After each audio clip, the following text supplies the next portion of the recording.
Best tool to generate STL, 3D geometry file, algorithmically. I have a simple project in mind that would take a long list of triplets as input, coordinates describing a path in 3 dimensions, and generates an STL file as output. STL is a file format that describes 3D surface geometry for use in CAD and 3D printing applications.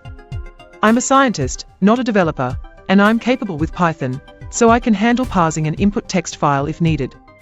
What I am looking for is a command line utility, library, or simple programming language that can automate a few simple CAD tasks, e.g. extrude a cross-section along a path, to create a true 3D surface for STL output. Thanks.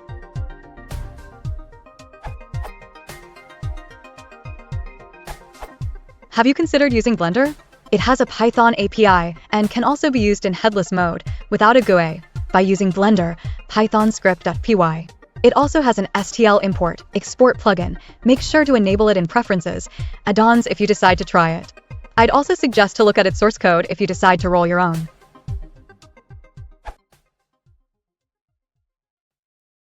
If you want to support the channel, please consider liking and subscribing.